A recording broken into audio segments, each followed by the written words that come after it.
नमस्कार, मैं हूं अंशिका शर्मा और आप देख रहे हैं हमारी खास पेशकश वो 15 दिन का तीसरा एपिसोड 3 अगस्त 1947।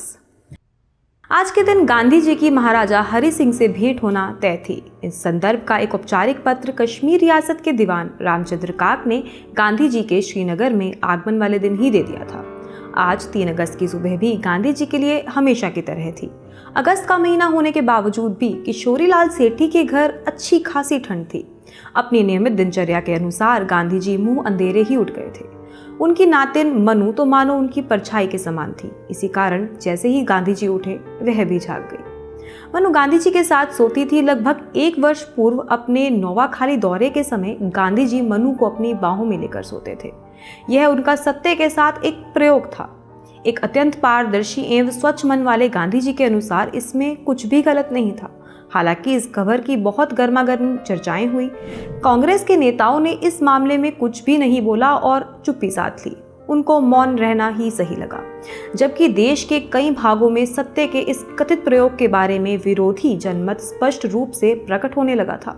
अंततः बंगाल का अपना दौरा समाप्त करके जब गांधी जी बिहार के दौरे पर निकले, उस समय मनु उनसे अलग हो गई।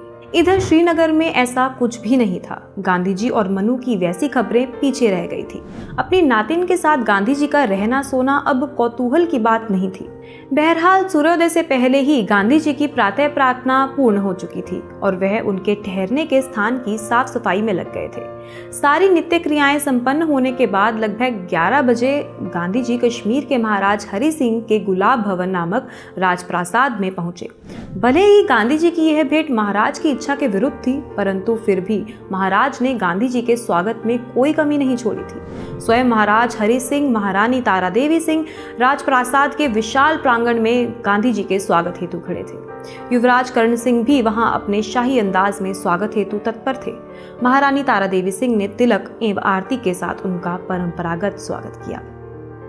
उस गुलाब भवन नामक राजप्रासाद के जिस वृक्ष के नीचे गांधी जी और महाराज की भेंट हुई थी, उस वृक्ष पर इस भेंट की स्मारिका के बतौर पर ताम्र पट्टिका लगाई गई है। हालांकि उस ताम्र पट्टिका पर इन दोनों की भेंट की दिनांक गलत लिखी गई है। गांधी जी महाराज हरि सिंह से 3 अगस्त 1947 को मिले थे, जबकि उस ताम्र पट्टिका में जून 1947 ऐसा लिखा गया है। खैर, उस दिन राजप्रासाद में विचरण करते समय गांधी जी के चेहरे पर किसी भी तरह का दबाव या तनाव दिखाई नहीं दे रहा था। वे अत्यंत सहजता से वहां घूम फिर रहे थे। महाराज हरि सिंह गांधी जी के बीच लंबी चर्चा हुई, परंतु इस समूची चर्चा में गांधी जी ने महाराज को भारत में शामिल हो ऐसा एक बार भी नहीं कहा। यदि गांधी जी ने वैसा कहा होता तो उनके मतानुसार यह उचित नहीं होता, क्योंकि गांधी जी का ऐसा मानना था कि वह भारत और पाकिस्तान दोनों के ही पितृ पुरुष हैं। हालांकि दुर्भाग्य से उन्हें यह जानकारी नहीं थी कि पाकिस्तान मांगने वाले मुसलमान उन्हें एक हिंदू नेता मानते हैं, उनका द्वेष करते हैं और इसीलिए पाकिस्तान में गांधी जी का रत्ती भर भी सम्मान और स्थान नहीं है। अंग्रेजों के चले जाने के बाद कश्मीर रियासत को कौन सी भूमिका निभानी चाहिए अथवा कौन सा निर्णय लेना चाहिए, इस संबंध में गांधी जी को कुछ कहना ही नहीं था। इसीलिए महाराज और उनके बीच में कोई भी राजनीतिक चर्चा नहीं हुई। अलबत्ता गांधी जी की इस निरपेक्ष भेंट के परिणाम स्वरूप नेहरू का कश्मीर एजेंडा लागू करने में मदद मिली। 3 अगस्त को यह भेंट हुई और 10 अगस्त को महाराज के विश्वास पात्र और नेहरू को कैद में ठूसने वाले कश्मीर रियासत के दीवान रामचंद्र काक को महाराज ने अपनी सेवाओं से मुक्त कर दिया। दूसरा परिणाम यह रहा कि नेहरू के खास मित्र शेख अब्दुल्ला को कश्मीर की जेल से 29 सितंबर को ही छोड़ दिया गया। सरसरी तौर पर देखा जाए तो गांधी जी की इस भेंट का परिणाम इतना ही दिखाई देता है, परंतु यदि गांधी जी ने इन दोनों मांगों के अलावा महाराज हरि सिंह से भारत में शामिल होने का अनुरोध किया होता या वैसी सलाह ही देती होती, तो जानिए कि अक्टूबर 1947 से पहले अगस्त 1947 में ही कश्मीर का भारत में विलीनीकरण हो चुका होता। आज कश्मीर के जो ज्वलंत प्रश्न देश के सामने खड़े हैं वह उत्पन्न ही नहीं होते, किंतु ऐसा हो ना सका। इधर हिमाचल की गोद में बसा हुआ एक छोटा सा शहर मंडी, मनु ऋषि के नाम पर जिसका नाम पड़ा, व्यास नदी के किनारे पर स्थित यह स्थान सुंदर एवं प्राकृतिक दृश्यों से भरपूर है। 1947 में यह सुंदर इलाका भी अपने आप में एक रियासत था। परंतु इस रियासत के राजा के मन में भी यही बात चल रही थी कि अंग्रेजों की दास्तां से मुक्त हो जाने के बाद मंडी स्वतंत्र ही रहे, भारत में शामिल ना हो। इसी प्रकार मंडी की पड़ोस में स्थित सिरमौर राज्य के राजा ने भी भारत में विलीन ना होने की बात रखते हुए स्वतंत्र रखने का ही निश्चय लिया। हालांकि यह सभी बेहद छोटी छोटी रियासतें यह भी समझ रही थी कि जब कई बड़ी रियासतें मिलकर एक बड़ा देश बना रही हैं तो उनका स्वतंत्र रहना संभव नहीं होगा। इसी बीच उन्हें यह जानकारी मिली कि कश्मीर के महाराज भी अपनी रियासत को स्वतंत्र रखने के विचार में हैं। तब उन्होंने यह योजना बनाई कि जम्मू कश्मीर, पंजाब और शिमला इत्यादि के पहाड़ी राज्यों का एक वृहद संघ बनाकर उसे भारत से स्वतंत्र ही रखा जाए। इसी सिलसिले में मंडी और सिरमौर दोनों राज्यों के राजाओं ने पिछले हफ्ते ही लॉर्ड माउंटबेटन से भेंट कर ली थी। इन्होंने स्पष्ट शब्दों में कह दिया था कि फिलहाल भारत में शामिल होने के संधि पत्र पर हस्ताक्षर करना संभव नहीं है, अभी हमें और समय चाहिए। उधर दिल्ली स्थित अपने भव्य एवं प्रभावशाली वायसरॉय कार्यालय में बैठे हुए लॉर्ड लुई माउंटबेटन इन दोनों राजाओं का पत्र बार बार पढ़ रहे थे। असल में जितने अधिक राजे रजवाड़े स्वतंत्र रहने का आग्रह करते, देश छोड़ते समय अंग्रेजों के सामने उतनी ही अधिक दिक्कतें पैदा होती। इसलिए ऐसी छोटी छोटी रियासतों का स्वतंत्र रहना या भारत में शामिल होने से असहमति व्यक्त करना माउंटबेटन को सख्त नापसंद था। लेकिन फिर भी लोकतंत्र और अपने पद का सम्मान रखने की खातिर माउंटबेटन ने इसी संदर्भ में सरदार पटेल को एक पत्र लिखना आरंभ किया। 3 अगस्त की दोपहर को सरदार पटेल को यह पत्र लिखते समय और यह जानते हुए कि इस पत्र पर कोई अनुकूल निर्णय नहीं होने वाला है, माउंटबेटन ने मंडी और सिरमौर दोनों राजाओं को विलीनीकरण के पत्र पर हस्ताक्षर करने के लिए थोड़ा और समय देने का अनुरोध सरदार पटेल से किया। इधर डॉक्टर बाबा साहेब अम्बेडकर आज दिल्ली में ही थे। पिछले कुछ दिनों से उनके पास भी तरह तरह के कामों की भीषण व्यस्तता थी। उनके शेड्यूल कास्ट फेडरेशन नामक संगठन के कार्यकर्ता देश भर से विविध कामों के लिए एवं उनका मार्गदर्शन लेने के लिए दिल्ली आ रहे थे। दर्जनों पत्र लिखने पढ़ने बाकी थे, परंतु बाबा साहेब को यह परिस्थिति बड़ी ही रुचिकर लगती थी। अर्थात जितना अधिक काम होगा वे अपने काम में गहराई और गंभीरता से डूब जाना पसंद करते थे। ऐसे विभिन्न कामों का बोझ तो उनके लिए एक उत्सव समान था। इसीलिए जब पिछले सप्ताह नेहरू ने उन्हें आगामी मंत्रिमंडल में शामिल होने के संबंध में पूछा था, तब बाबा साहेब ने उसका सकारात्मक उत्तर दिया। बाबा साहब ने कहा कि कानून मंत्रालय में कोई खास काम नहीं है, इसीलिए मुझे कोई ऐसी जिम्मेदारी दीजिए जिसमें बहुत सारा काम करना पड़े। नेहरू हंसे और बोले, निश्चित ही एक ऐसा बहुत बड़ा काम मैं आपको सौंपने जा रहा हूँ। आज दोपहर को ही प्रधानमंत्री जवाहरलाल नेहरू का पत्र बाबा साहेब अम्बेडकर को मिला। इस पत्र के माध्यम से उन्होंने बाबा साहेब को स्वतंत्र भारत का पहला कानून मंत्री नियुक्त किया था। बाबा साहेब और उनकी शेड्यूल कास्ट फेडरेशन के लिए यह बहुत ही महत्वपूर्ण और आनंददायक अवसर था। इधर दिल्ली की इस अगस्त वाली उमस भरी भयानक गर्मी में सिरिल रेडक्लिफ साहब को बहुत कष्ट हो रहा था। ब्रिटेन के यह निर्भीक एवं निष्पक्ष माने जाने वाले न्यायाधीश महोदय भारत के विभाजन की योजना पर काम करने के लिए मुश्किल से तैयार हुए थे। प्रधानमंत्री एटली ने उनकी न्यायप्रियता एवं बुद्धिमानी को देखते हुए जिद पकड़ते हुए उन्हें इस काम के लिए राजी किया था।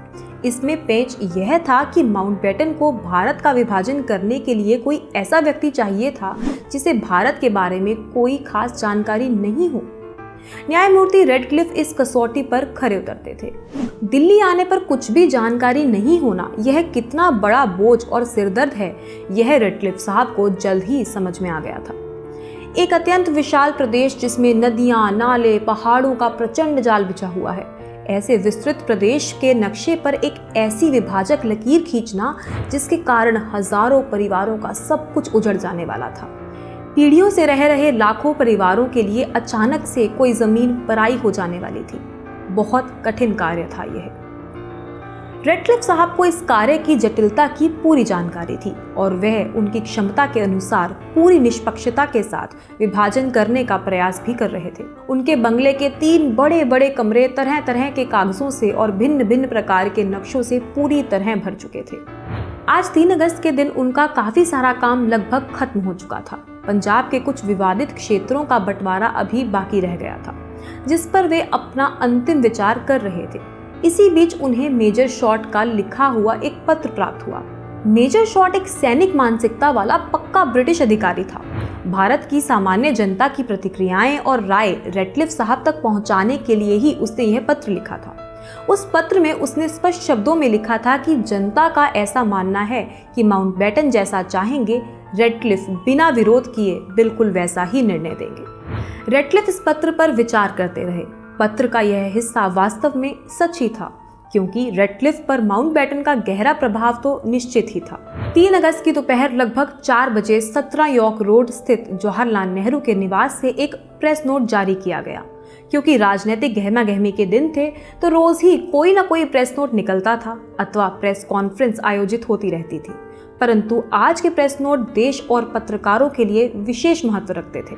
इस प्रेस नोट के माध्यम से नेहरू ने अपने मंत्रिमंडल सहयोगियों के नाम घोषित किए थे।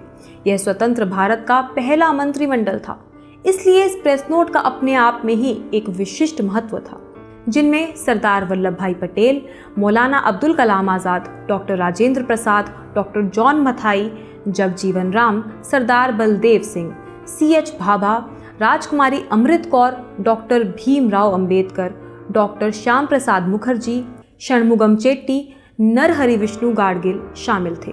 इन 12 सदस्यों में से राजकुमारी अमृत कौर एकमात्र महिला थी, जबकि doctor Baba Saheb Ambedkar schedule caste federation party के, डॉक्टर श्याम प्रसाद मुखर्जी हिंदू महासभा के और सरदार बलदेव सिंह पंथिक पार्टी के प्रतिनिधि के रूप में मंत्रिमंडल में शामिल थे। उधर सुदूर पश्चिम में राम मनोहर लोहिया का एक प्रेस नोट अखबारों के कार्यालयों में पहुंच चुका था, जिसने लाखों गोवा निवासियों को निराश कर दिया था। लोहिया ने अपने प्रेस नोट के माध्यम से यह सूचित किया था कि गोवा की स्वतंत्रता भारत की स्वतंत्रता के साथ होना संभव नहीं है। इस कारण गोवा के निवासी अपनी स्वतंत्रता की लड़ाई आगे जारी रखें।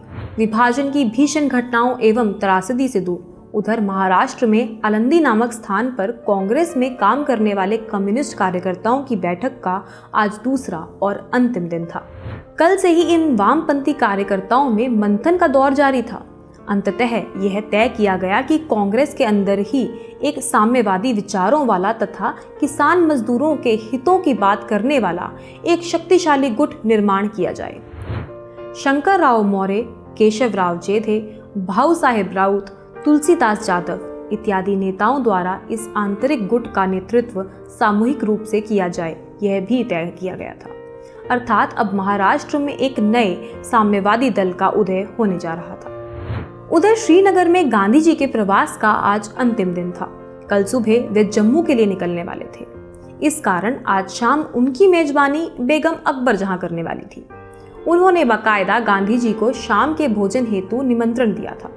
क्योंकि शेख अब्दुल्ला पर गांधी जी का अत्यधिक स्नेह था, इसीलिए इस भोजन के निमंत्रण को ठुकराने का सवाल ही नहीं था। भले ही शेख अब्दुल्ला जेल में थे, किंतु उनकी अनुपस्थिति में बेगम साहिबा ने उनके स्वागत की जबरदस्त तैयारी की थी। नेशनल कॉन्फ्रेंस के कार्यकर्ता स्वयं सारी व्यवस्था देख रहे थे। यहाँ तक कि खुद बेगम साहिबा और उनकी लड़की खालिदा, यह दोनों भी गांधी जी के स्वागत के लिए दरवाजे पर ही खड़ी रही। जब गांधी जी ने शेख अब्दुल्ला परिवार की इस राजसी ठाट बाट को देखा तो वे बेचैन हो गए। यह इंतजाम उनकी कल्पना से परे था। उन्होंने सोचा ही नहीं था कि उनकी मेजबानी ऐसी शाही अंदाज में होगी। उन्होंने बेगम साहिबा के समक्ष अपनी हल्की अप्रसन्नता व्यक्त की, लेकिन फिर भी गांधी जी उस पार्टी में पूरे समय रुके रहे। 3 अगस्त की काली और बेचैन रात धीरे धीरे आगे सरक रही थी। लाहौर से, पठानकोट की तरफ से और उधर बंगाल से लाखों संपन्न परिवार शरणार्थी के रूप में इस खंडित भारत के अंदर धीरे धीरे आगे बढ़ते जा रहे थे। उन्हें अपने प्राणों का भय था। जीवन भर की कमाई और चल अचल संपत्ति को पूर्वी एवं पश्चिमी पाकिस्तान में छोड़कर भागने की मर्मांतक पीड़ा थी। भारत में शरणार्थी बनने की विकलता थी। भूख, प्यास, थके हुए शरीर, बीवी बच्चों के भीषण कष्ट इत्यादि सहन करने की त्रासदी थी। लेकिन उधर दिल्ली में राजनीति अपनी गति से जारी थी। अधिकृत रूप से भारत के विभाजन में अब केवल 12 रातें ही बाकी थी।